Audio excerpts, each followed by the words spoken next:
Hola, hola, aquí su colega Roxana Ramírez con otra lección. Estaremos hoy explorando control de infecciones. ¿Cuáles son los temas que vamos a tocar hoy en el control de infecciones? Número 1, vamos a hablar acerca de la importancia de la higienización. Número 2, vamos a hablar acerca de organismos federales y estatales. Número 3, vamos a hablar de los 4 tipos de microorganismos que hay. Vamos a hablar acerca de sus bacterias y sus clasificaciones. Vamos a hablar de crecimiento y reproducción de estas y cómo es que ellas crecen y cómo es que ellas se reproducen. Y entonces, en conjunto con los 4 tipos de microorganismos, aparte de las bacterias, encontramos los virus, los hongos y los parásitos. También vamos a hablar un poquito acerca de la biopelícula. Vamos a hablar acerca de la inmunidad. Vamos a hablar de control de infecciones. Vamos a hablar de prevención del contagio, de limpiar, de lo que es limpiar, desinfección versus la esterilización. ¿Cuáles son las diferencias entre estas tres? Y vamos a hablar de los tipos de desinfectante que tenemos. Vamos a hablar de las precauciones estándares que debemos de tener en nuestro negocio. Y por último vamos a hablar de nuestras responsabilidades profesionales. Entonces, para dar comienzo, vamos entonces a hablar de lo que es la higienización. La higienización simple y sencillamente se define como un proceso químico a nivel seguro para reducir la cantidad de gérmenes que provocan enfermedades. Entonces, higienización es sinónimo de limpieza, ¿verdad? Entonces hay varios tipos de higienización, hay varios niveles de higienización. Una de ellas viene siendo la limpieza, luego tenemos lo que es la desinfección y por último tenemos la esterilización, las cuales las tres las vamos a desglosar un poquito más adelante.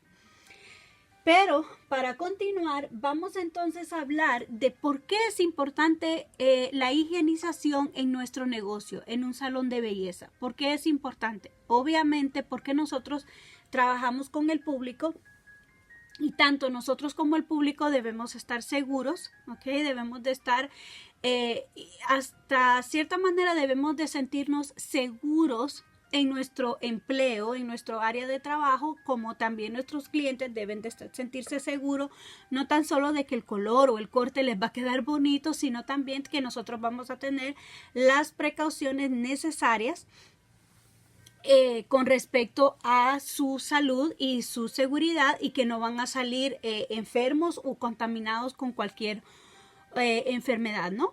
Entonces, ¿cómo fue que surgió todo esto? Hace muchísimos años atrás, en Estados Unidos hubo un tiempo donde mucha gente se estaba muriendo a causa de estar usando un químico.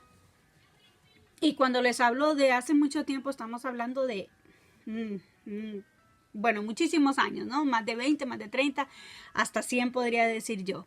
Bueno, realmente no estoy segura de qué tanto, hace cuánto tiempo, pero sí sé que la organización de OSHA, que son representadas por sus siglas en inglés, que quiere decir Occupational Safety and Health Administration, salió a relucir porque, como les estaba diciendo, hace muchísimos años mucha gente se estaba muriendo a causa de estar usando un químico específico en su trabajo. En ese entonces ellos no estaban entendiendo por qué la gente se estaba enfermando y por qué la gente, aparte de enfermarse, pues terminaban muriéndose.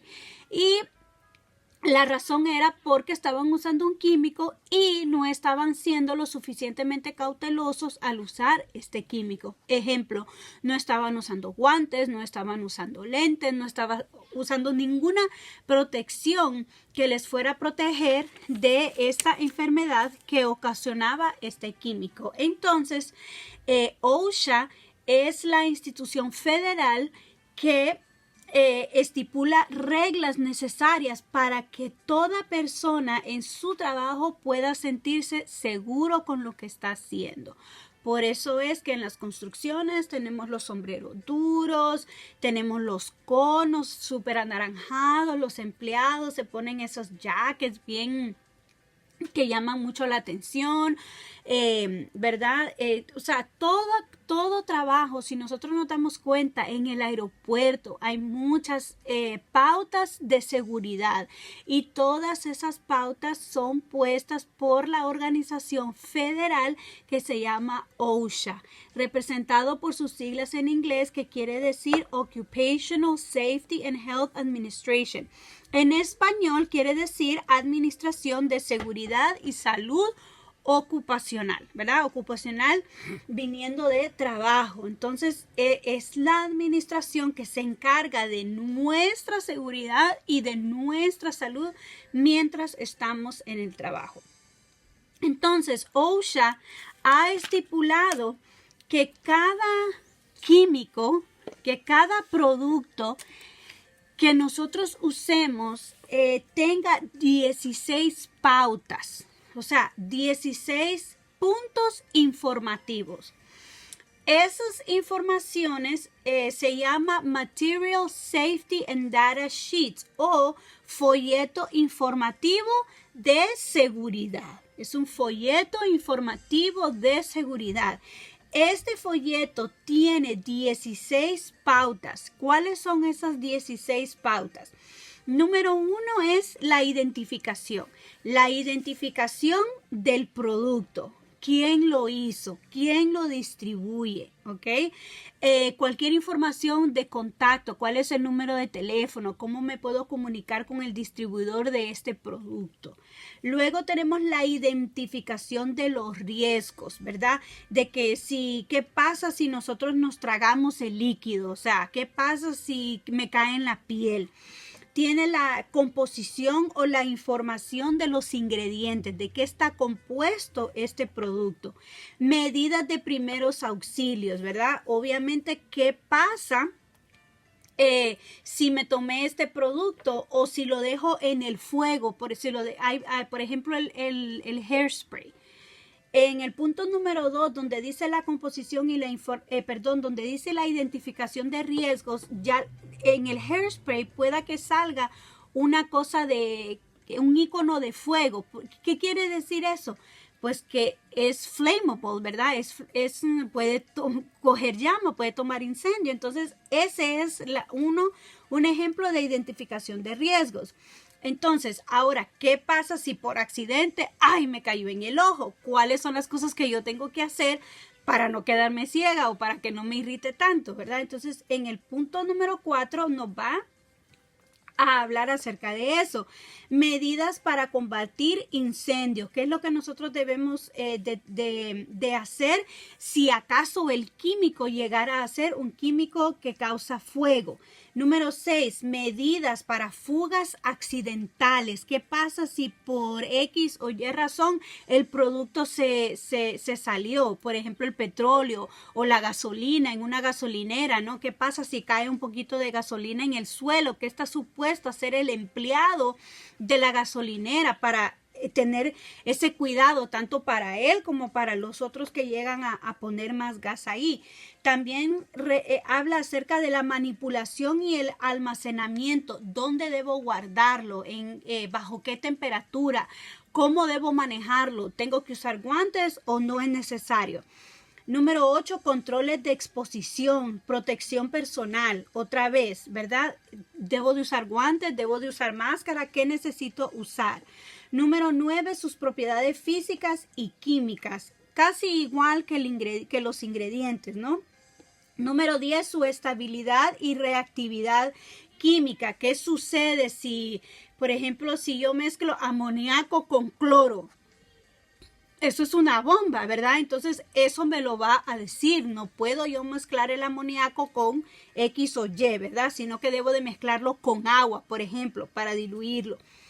La información de toxicología, discúlpeme, incluyen las vías de exposición, los síntomas relacionados y los efectos agudos y crónicos. O sea, ¿qué pasa si yo me tomo por accidente ese cloro o ese amoníaco? ¿Cuáles son las cosas que me puede resurgir?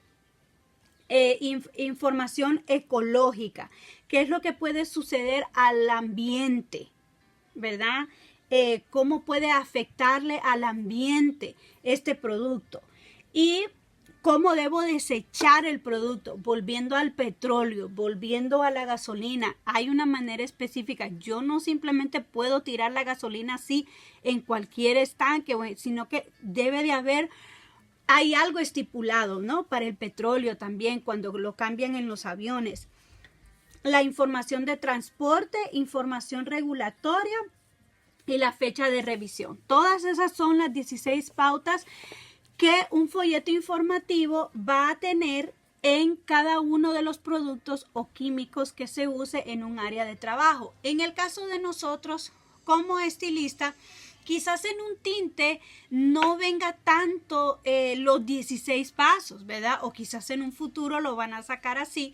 Pero sí vamos a encontrar quién lo distribuye, quién lo fabrica, vamos a encontrar los ingredientes, vamos a encontrar cómo se mezcla, vamos a encontrar dónde debe ser almacenado. O sea, toda esa información, la mayoría de los 16 puntos va a estar aún en cada uno de nuestros productos, en una queratina, ¿verdad?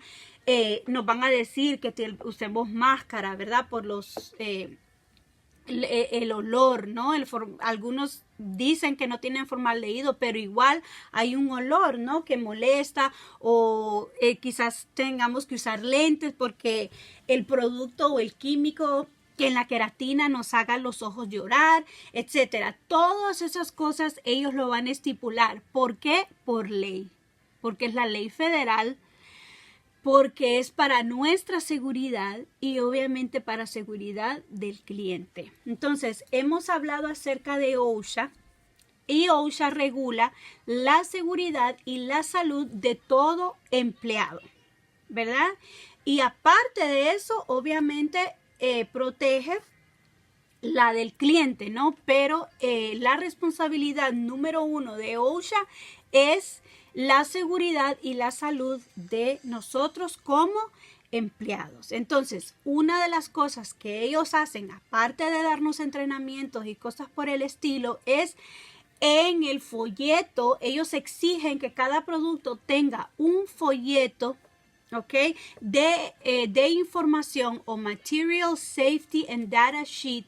Y ellos exigen que cada producto, cada manufacturador, Procter & Gamble, Johnson & Johnson, ¿verdad? Inclusive nuestras líneas, que tengan estas 16 pautas informativas para poder nosotros informarnos de qué contiene el producto, cómo se guarda, etc. Bien, otra agencia que a nosotros nos interesa mucho saber es la Agencia de Protección Ambiental. Sus siglas en inglés es EPA, Environmental Protection Agency. Esa es una agencia de protección ambiental. Bien, esta agencia otorga licencias para todos los tipos de desinfectantes que se venden y utilizan en Estados Unidos. Ahora bien, hay muchas personas que venden desinfectantes que no están registrados en la EPA. Entonces, ¿qué quiere decir eso? Que realmente no hay una garantía de que el desinfectante vaya a ser efectivo en matar ciertas bacterias, microbios, etcétera, etcétera, virus. ¿Ok? Entonces, si nosotros queremos tener un desinfectante que sea seguro para nuestra salud y confiar de que ese desinfectante mata un virus o una bacteria, es imprescindible que esté registrado en la EPA, en la Agencia de Protección Ambiental. Entonces, ¿cómo nosotros vamos a saber que en efecto el producto está registrado en la EPA y que nosotros podemos confiar en él? pues cada producto que esté registrado en la EPA va a tener un código, va a tener un número y va a decir EPA Registration Number o número de registración de la EPA. Ese número a nosotros nos da la seguridad de que ese desinfectante efectivamente mata cualquier virus o cualquier bacteria que puede estar en la superficie, ¿verdad? O en los peines o etcétera, etcétera. Mientras no tenga el número de registro de la EPA, nosotros no podemos estar seguros y no podemos confiar. Entonces, el barbicida que todos nosotros conocemos y sabemos, ¿verdad? Que es el producto número 1 que nosotros usamos para desinfectar nuestros peines y otras cosas, ese tiene un número de registración en la EPA. Ustedes lo pueden buscar. Obviamente está bien pequeño, pero usted lo puede encontrar. Los wipes de los cloro, el cloro tiene un número de registración de la EPA. ¿Por qué? Porque todos esos productos entonces nos dan la seguridad y la garantización de que mata todo tipo de bacteria. Entonces es bien importante que cada uno de los productos que nosotros usemos para desinfectar estén registrados en la EPA, en la Organización de Protección Ambiental. ¿Okay? Entonces, esos son los dos organismos federales y estatales más importantes de los cuales nosotros tenemos que saber. Obviamente, la EPA y OSHA son federales. Ahora, estatales, en el caso de nosotros que estamos aquí en el estado de Massachusetts, nosotros tenemos que acatarnos también a las reglas y a las leyes y a las normas del estado de Massachusetts, ¿verdad? Tenemos que estar acatados bajo las leyes de la Junta Ejecutiva del State Board de Massachusetts. Ellos son los que estipulan, por ejemplo, cuántas horas tengo yo que prepararme o estudiar en una academia de belleza para luego ir a examinarme y sacar mi licencia. Cada estado tiene sus diferentes normas. Entonces, Massachusetts son 1000 horas. Rhode Island son 1000 horas. Cada estado es diferente. California son 1500 horas. Texas, si no me equivoco, son 1500 horas. Entonces, cada estado tiene sus propias reglas a que también nosotros tenemos que seguir. Entonces, no solamente son las reglas de OSHA y de EPA y sabernos lo de los folletos informativos, sino también qué otra cosa me está exigiendo el estado que yo necesito saber o que yo necesito hacer para entonces poder trabajar en mi carrera. ¿Okay? Entonces, ahora sí vamos a entrar en los 4 tipos de microorganismos de los cuales nosotros vamos a hablar, ¿verdad? Porque nos interesa en el mundo de la cosmetología. Número 1, como lo dije aquí, tenemos las bacterias. En las bacterias vamos a entrar un poquito más en detalle ahorita, en unos minutos. Perdón. Y luego vamos a hablar acerca de los hongos, vamos a hablar de los virus y vamos a también hablar de los parásitos, los diferentes tipos de parásitos que nosotros podemos encontrar en un salón de belleza o los tipos de virus u hongos que nosotros podemos encontrar. ¿Okay? Bien, pero en este momento, sobre todo para el examen del estado, es importante que ustedes se sepan los tipos de bacteria, ¿verdad? Entonces aquí creo que nos vamos a demorar un poquito tratando de explicar este tema. ¿Por qué? Porque muchas de las preguntas que nos salen en el examen es acerca de esto. Entonces, vamos a hablar primeramente de las bacterias. Las bacterias son microorganismos unicelulares diminutos, ¿verdad? Todas esas palabras yo podría decir son sinónimos, ¿verdad? Porque microorganismo quiere decir que son que son bien pequeñas, que son unicelulares, ¿verdad? Son células pequeñas y diminutos. Entonces, es bien importante entender de que la bacteria nosotros no las podemos ver, pero las bacterias están presentes en todas partes, está presente en el polvo, está presente en la suciedad, está presente en todas partes. Entonces, estos microorganismos son tan diminutos que en la cabeza de un alfiler caben 1500 bacterias. 1500 bacterias caben en la cabeza de un alfiler. O sea, es bastante, ¿verdad? Por eso es que es bien importante tratar de mantener todo limpio, porque las bacterias son tan pequeñas y tan diminutas que no las podemos ver, pero existen en el polvo, existen en la superficie. Entonces es bien importante que nosotros entendamos ese concepto, ¿ok? ¿Por qué? Porque hay dos tipos de bacteria. Uno de esos tipos es no dañina, ¿verdad? O lo que sería técnicamente hablando no patógenos, no dañinos, no nos dan enfermedades, o sea, son benignas, entre comillas, o sea, no nos dan enfermedades, no nos afectan en negativo, ¿ok? Pero los patógenos, eso sí, son nocivos y causantes de enfermedad y de infección. Entonces, como yo realmente no veo las bacterias y como no voy a saber cuál es buena y cuál es mala, necesito entonces estar pendiente a que todo esté limpio y desinfectado con un desinfectante registrado en la EPA.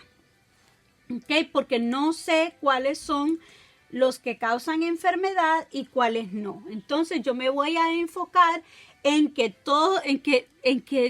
puede haber bacteria que cause enfermedad en todas las partes de mi casa. Entonces mejor prefiero limpiar y desinfectar bien mi casa, el salón, mis manos, etcétera, etcétera.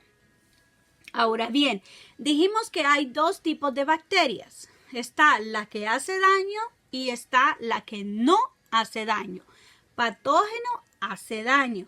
No patógenos no hace daño. ¿Ok? Ahora entonces vamos a hablar acerca de las bacterias patógenas, que esas son las que realmente nos interesan, ¿verdad? Vamos a hablar acerca de su clasificación. Entonces tenemos las bacterias y sus clasificaciones, cómo crecen y cómo se reproducen. Entonces, hay tres tipos de bacterias patógenas. Los tres tipos de bacterias patógenas, ¿ok? Tenemos los cocos, tenemos los bacilos y tenemos los espirilos, ¿ok? Entonces, los tres tipos de bacterias patógenas son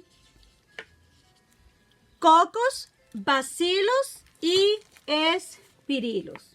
Okay, los tres tipos de bacterias patógenas son los cocos, los bacilos y los espirilos. Entonces, aparte de que usted se sepa los nombres, debe de saber también cuál es su forma, qué forma tienen. Los cocos, como lo dice su nombre, como imagínese un coco, son redondos, ¿verdad? Entonces, la forma de los cocos son redondos. ¿Ok? Son redondos como las del coco. Ahora, un bacilo es como en forma de bastón, ¿ok? O un palito, ¿no? Pero inclusive lo podemos aprender con las primeras dos letras. Recordemos bastón. Y los espirilos también, ¿no? Espiral, en forma de espiral. Entonces los mismos nombres nos pueden ayudar a nosotros identificar qué forma tienen. ¿Ok? Entonces, las bacterias patógenas se dividen en tres. Los cocos, los cuales tienen su forma redonda. Tenemos también los bacilos en forma de bastón. Y tenemos los espirilos en forma de espiral. Esos son los tres tipos de bacterias patógenas que tenemos. Ahora bien, los cocos tienen tres tipos, ¿ok? Entonces, hay tres tipos de cocos, ¿ok? Igual tienen la forma redonda. Entonces, una de ellas se llama estafilococos. Estafilococos, ¿ok? Deben de recordar esos nombres. Y el segundo es estreptococo, ¿ok? Y hasta su nombre dice qué enfermedad causa. Estreptococo, strep throat en inglés. Y por último tenemos los diplococos. Entonces todos terminan en cocos. ¿Ok? Lo que nos quiere dejar dicho que lo igual, ¿no? Todos estos tienen una forma redonda. Ahora bien, ¿cómo es que una persona en el laboratorio puede identificar qué bacteria es la que tiene? Al saber la bacteria, pues obviamente va a poder reconocer cuál es la enfermedad. Entonces, el estafilococo crecen redondos, pero en forma de racimos, como los racimos de una uva. Entonces, el estafilococo crecen de esa manera. Cuando el doctor o lo que sea, los que inspeccionan para identificar la enfermedad que tenemos, ellos buscan, ¿no?, la forma que pueda tener la bacteria, porque dependiendo de la forma de la bacteria es que ellos pueden entonces deducir cuál es la enfermedad que ellos tienen. Entonces, el estafilococos, ¿qué puede causar? Pueden causar abscesos, pústulas, pueden causar cualquier cosa que tenga infección, ¿verdad? Y obviamente una infección nos puede causar la muerte. Ahora, el estreptococo causa infecciones como la faringitis, ¿verdad? O también en inglés la strep throat. Y también es en forma redonda, pero como una cadena o como un collar de perla, ¿no? Como así, pero es todo redondo. ¿Ok? Entonces, con bolitas redondas, pero pareciera que fuese un collar de perlas. Ahora, la última, diplococo, es un poquito más fácil porque diplo viene de dos. Entonces, esta bacteria crece igual, ¿ok?, en forma redonda, pero de dos en dos. Y los diplococos causan las enfermedades como la neumonía. ¿Ok? Entonces, esa es la clasificación de bacterias. Y ahora bien, vamos entonces a repasar. Recordemos que tenemos las bacterias que son microorganismos unicelulares, ¿verdad? Bien pequeñas, bien diminutas, se dividen en dos. Tenemos las no patógenas que no nos hacen daño.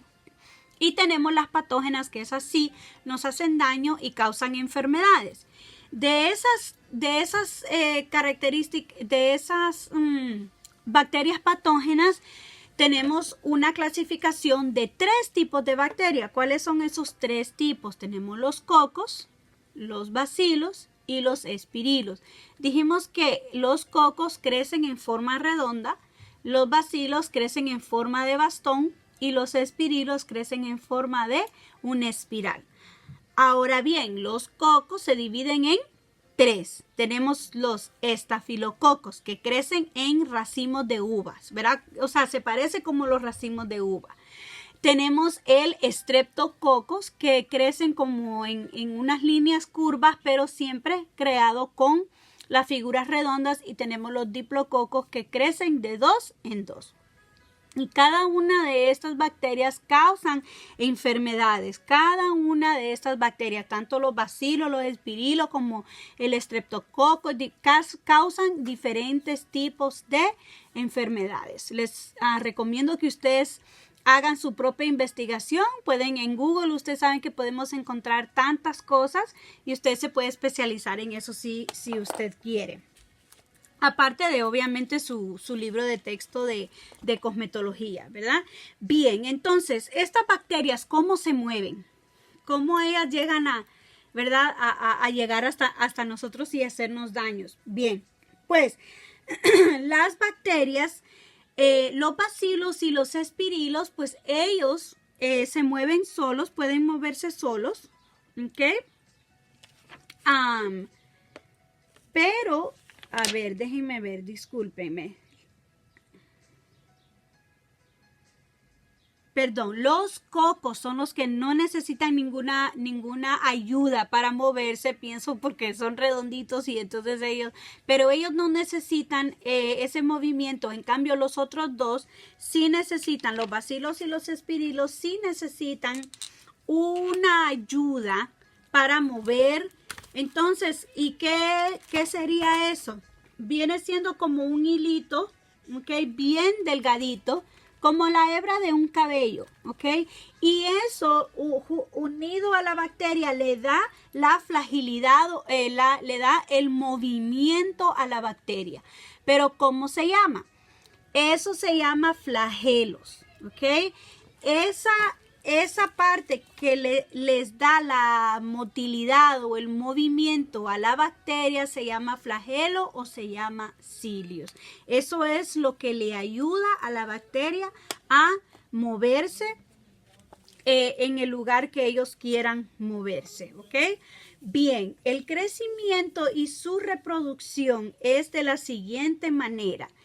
Hay un proceso que se llama fisión binaria. Cuando una bacteria pasa por ese proceso de la fisión binaria, quiere decir que la bacteria, a medida que está viviendo en lugares favorables para ellos, ¿verdad?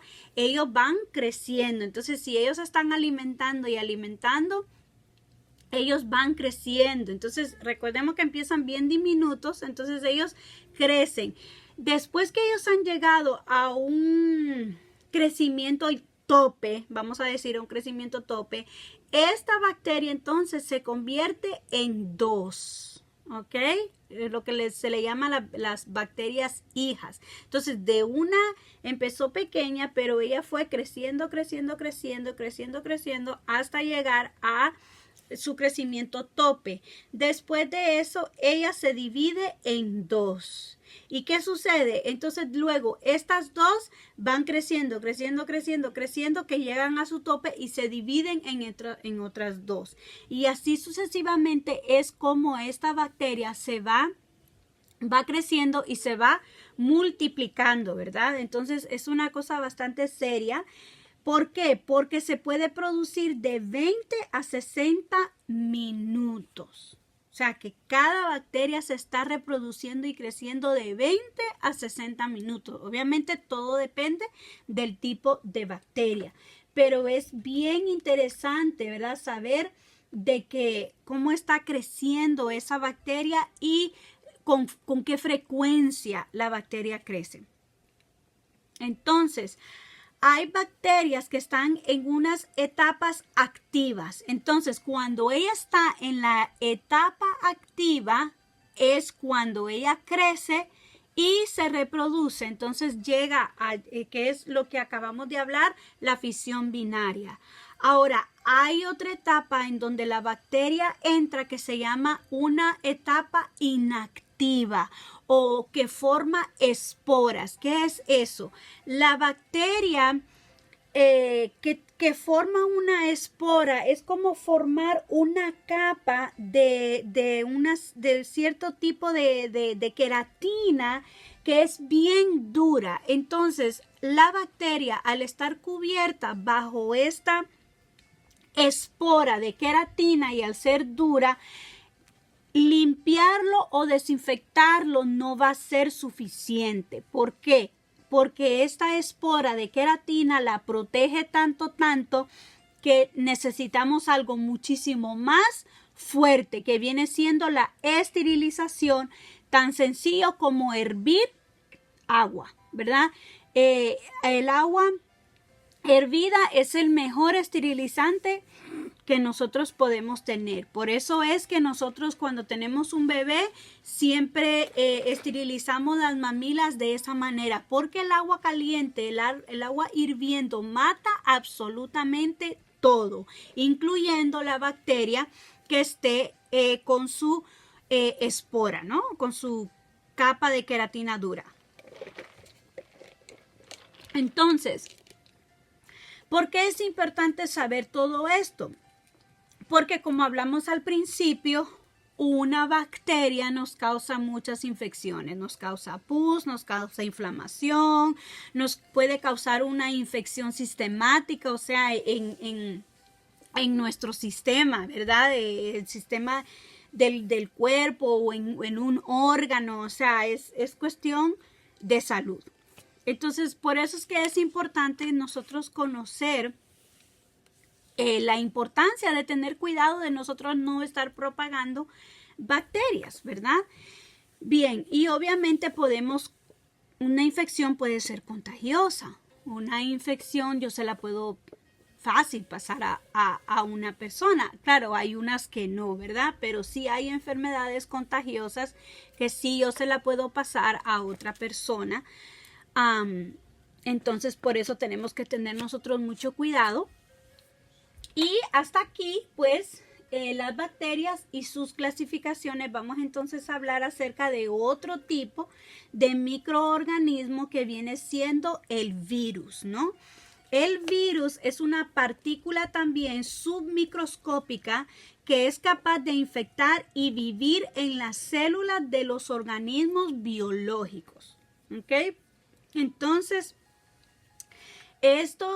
un virus para poder estar vivo, pues necesita realmente estar activo en un ser biológico, ¿verdad?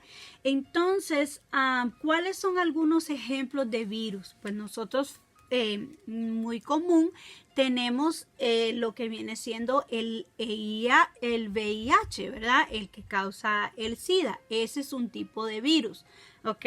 Últimamente, pues también como todos sabemos acerca del coronavirus, ese también es un virus.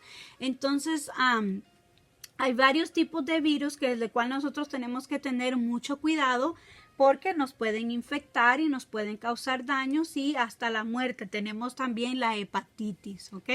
Esos son ejemplos de virus, ¿ok? Entonces,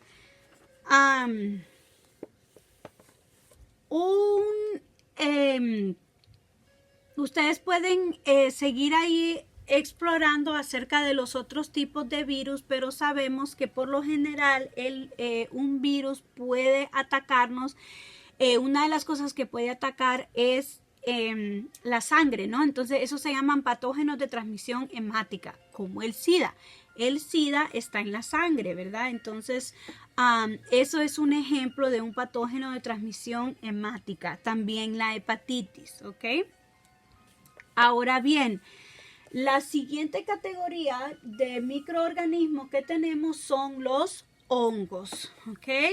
Los hongos son organismos también unicelulares que crecen en masas irregulares que incluyen el moho, los mildos y la levadura, ¿verdad? Muchos de nosotros lo hemos visto, por ejemplo, en el pan. Lo vemos en la bañera. Si nosotros no limpiamos bien la bañera, ahí se ve el moho o el mildew, como se dice en inglés. Todo eso es hongo. Pero también a nosotros nos puede salir hongos en las manos, en los pies, en la cabeza, ¿verdad? Todo eso es hongo. Inclusive la caspa es un tipo de hongo, ¿ok?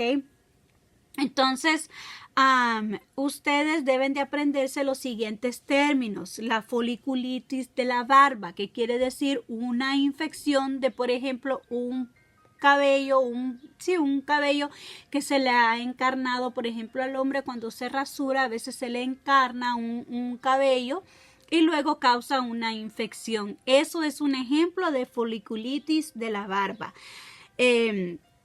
Y obviamente cuando es un poquito peor, que llega a convertirse en una infección, pues ya entonces ya no llega a ser foliculitis de la barba, sino que llega a ser una tinea barbae. ¿Por qué? Porque ya ha pasado a otro nivel, a otro extremo. A veces cuando el vello está encarnado, pues simplemente está rojo, causa dolor y molestia. Pero cuando no se ha logrado salir y al estar mucho tiempo ahí, ya entonces llega a infectarse y crea pus. Entonces ya ahí se llega a convertirse en el tinea barbae. También tenemos la tinea capitis, que es muy similar a la tinea barbae, solamente que está en la barba y el capitis es en el cuero cabelludo.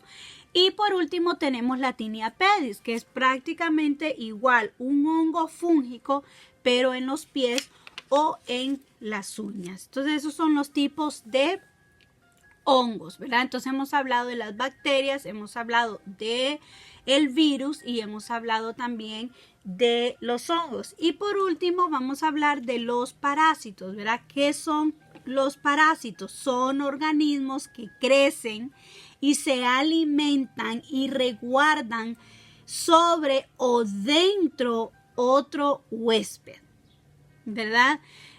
Como por ejemplo los piojos. Los piojos no pueden vivir al menos que se estén alimentando de nuestra sangre, ¿verdad? La garrapata no puede vivir al menos que se esté alimentando de la sangre del animal o de la sangre de uno. Entonces, eso es los parásitos. Ellos son organismos que se alimentan de otros. Entonces, un ejemplo de parásito muy popular en el cual nosotros nos vamos a encontrar todos los días, o no todos los días, no, espero que no todos los días, pero que si nos encontramos con algún parásito va a ser los piojos. El nombre técnico de los piojos se llama pediculosis capitis, ¿ok? Eso deben anotarlo, muy importante, porque en el examen les preguntan, en el examen del estado, ¿cuál es el nombre técnico de los piojos? Pediculosis capitis, ¿ok? Bien, entonces también tenemos la sarna, viene siendo otro ejemplo de un parásito. Ahora bien, vamos a hablar acerca de lo que es la inmunidad antes de entrar en el control de infecciones. La inmunidad es obviamente la capacidad del cuerpo para destruir y reconocer ciertas enfermedades, ¿verdad? Entonces, cuando un cuerpo tiene un buen sistema inmunológico, pues el cuerpo ayuda a combatir cualquier enfermedad, cualquier bacteria que quiera penetrar al cuerpo. Hay dos tipos de inmunidad. Tenemos inmunidad natural, que es con la que nacemos, ¿ok? Y también tenemos una inmunidad adquirida, sea porque ya obtuvimos la enfermedad y ya no nos va a dar, porque ya es una enfermedad que solamente nos va a dar una vez, como en los tiempos de antes, si a uno le daba varicela, ¿verdad? Te daba una vez y ya no más. Y uno podía estar con una persona que estuviera teniendo varicela con la seguridad de que a usted ya no le iba a dar porque a usted ya le dio, ¿verdad? Y también podemos tener una inmunidad adquirida gracias a las vacunas, ¿ok? Entonces, esos son los dos tipos de inmunidad que nosotros tenemos. Bien importante entender la diferencia de las dos, ¿verdad? Entonces la natural es que nace, es una innata, o sea, no pasó nada. Simplemente, por ejemplo, hay personas que se enferman muy fácilmente del estómago, pero uno no, uno es inmune a ciertas enfermedades del estómago, no se enferma del estómago, pues esa es una inmunidad nata, ¿no? Con la que uno nació o natural. En cambio, la inmunidad adquirida es porque o ya me dio la enfermedad y no me va a dar más, o porque me he vacunado. Como también una maestra de primer grado, va a llegar un momento donde ella cada rato al principio del año le está dando gripe, pero va a llegar un momento donde su cuerpo va a desarrollar tanto esas defensas que ella va a poder estar con sus niños que tengan el flu y ella no se va a enfermar porque su cuerpo ha desarrollado una inmunidad adquirida. ¿Ok? Entonces, como estamos hablando acerca de la prevención del contagio de enfermedades, aparte de conocer que nosotros podemos ser inmunes a ciertas cosas, también es importante entender que nosotros tenemos que tener mucho cuidado, ¿verdad? Y está en nosotros la responsabilidad de prevenir el contagio, de controlar las infecciones, previniendo el contagio. ¿Y cómo vamos a hacer eso? Limpiando, desinfectando o esterilizando. Esas son las tres maneras en las que nosotros vamos a poder tener un control de infecciones o prevenir el contagio. Es bien importante, por eso es que este capítulo es uno de los capítulos más importantes en el mundo de la cosmetología. Usted puede saber cómo teñir un cabello, usted puede saber cómo hacer un corte, pero si usted no tiene un conocimiento de cómo prevenir y cómo controlar la producción de bacterias y de enfermedades de nada les sirve, ¿verdad? Porque ante todo es la seguridad suya en el trabajo de sus compañeros y también del cliente. Entonces, la diferencia entre estas tres es que la limpieza es solo con agua y jabón. La limpieza es solo sacudir. La limpieza es mapear con un fabuloso, por así decirlo, ¿no? Es limpiar. No estoy matando ninguna bacteria. Mas, sin embargo, antes de yo ponerme a desinfectar, tengo que limpiar. ¿Ok? ¿Por qué? Porque así el desinfectante va a ser mucho más efectivo. Por ejemplo, cuando usamos el barbicida, muchos de nosotros, ¿qué es lo que hacemos? Estamos usando el peine, usamos el peine en el cliente y ¿qué hacemos? Lo metemos en el barbicida. Cuando que realmente la manera que nosotros tenemos que desinfectar ese peine, o sea, antes de ponerlo en el barbicida, yo tengo que lavarlo con agua y jabón, y después de que yo lo lave con agua y jabón, entonces yo puedo ponerlo en el barbicida y por 20 minutos, no todo el día.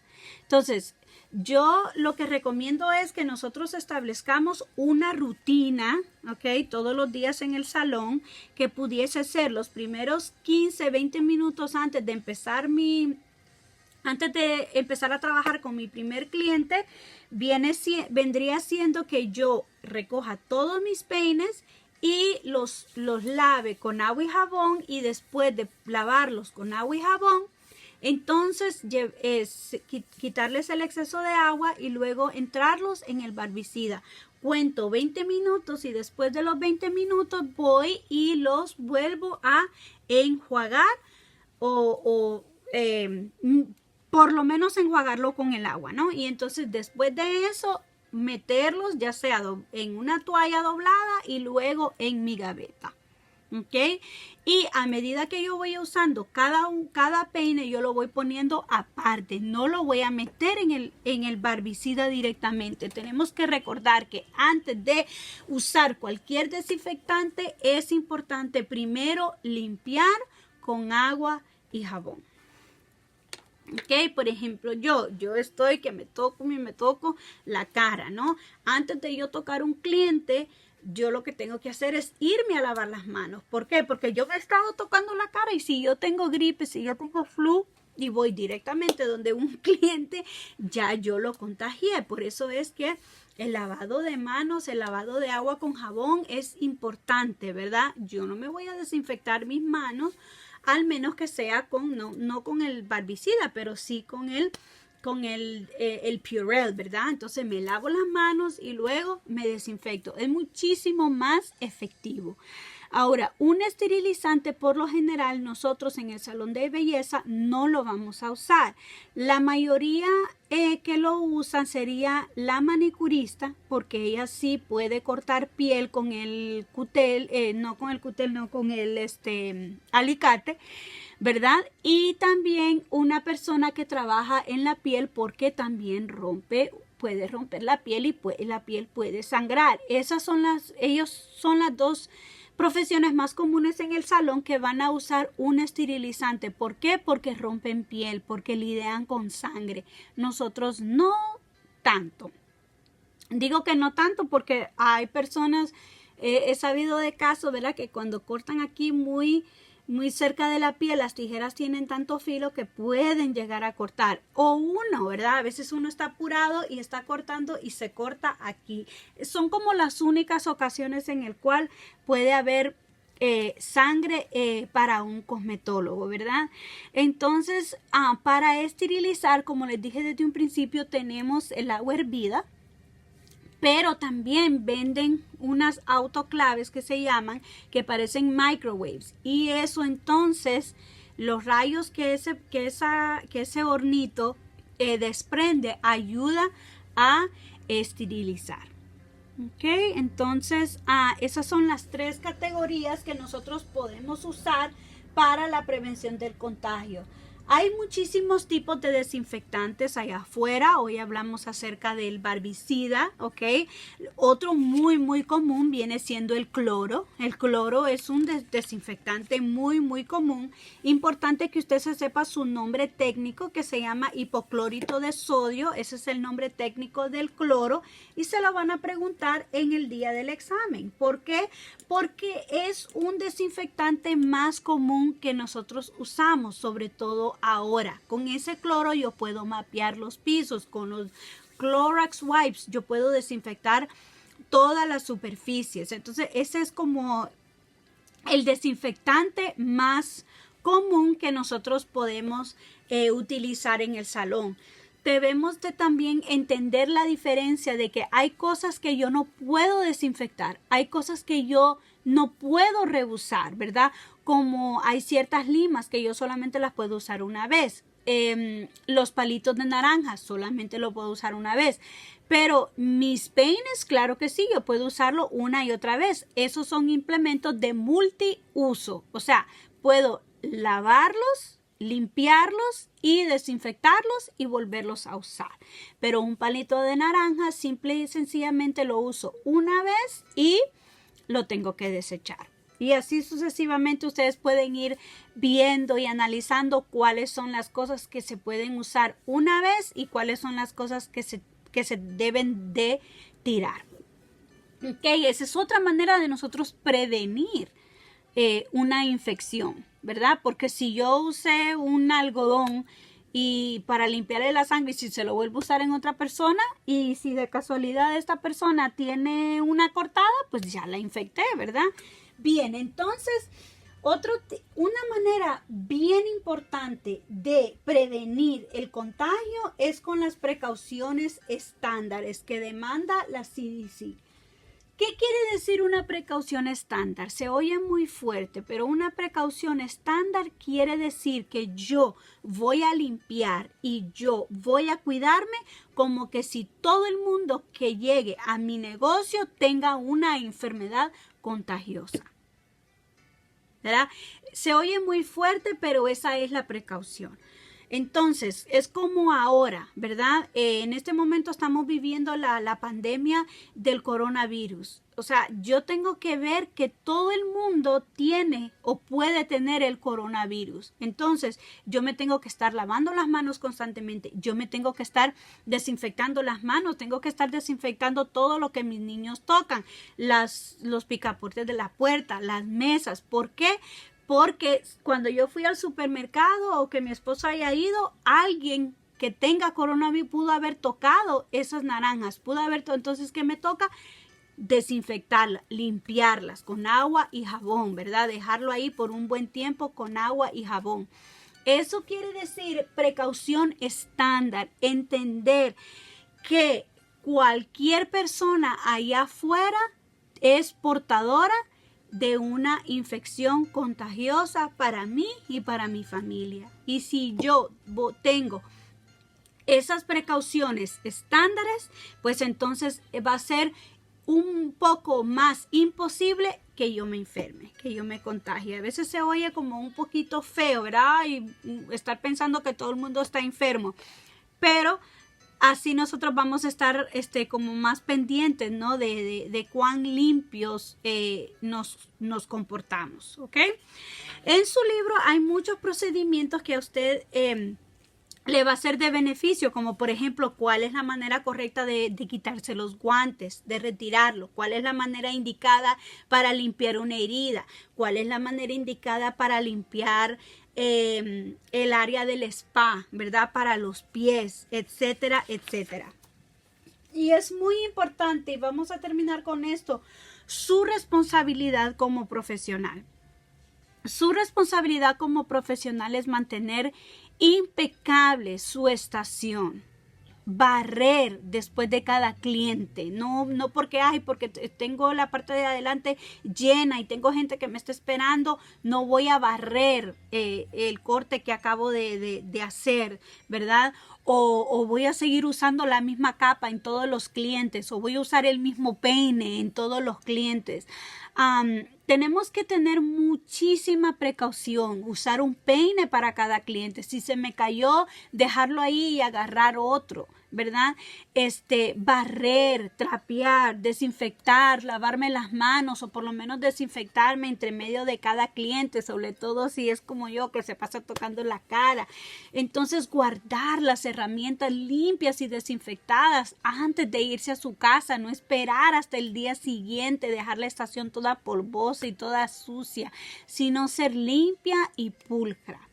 Eso es lo más importante que usted tiene que hacer en su negocio como profesional, ¿verdad? Inclusive hasta guardar un récord, que cada cuánto usted limpió, cuándo fue la última vez que desinfectó sus tijeras, cuándo fue la última vez que desinfectó sus maquinitas, guardar ese registro, ¿verdad? O hacerse el hábito de desinfectar y de limpiar sus herramientas, ¿ok? Tener varias capas para poder usar diferentes capas, asegurarnos de que sí, es verdad, nosotros no podemos permitir que la capa le toque la piel al cliente, pero igual no quiere decir que yo solamente voy a tener una capa, ¿verdad? Porque puede suceder muchas cosas. Entonces, su responsabilidad es grande porque de usted depende la prevención de contagio, la prevención de infecciones, de usted depende.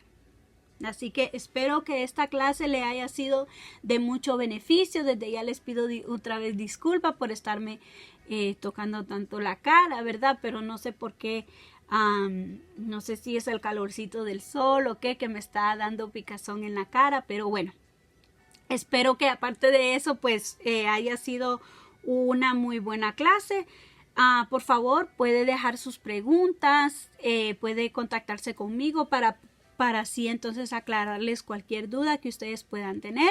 Y bueno, mi nombre es Roxana Ramírez y nos vemos en su próxima clase de cosmetología.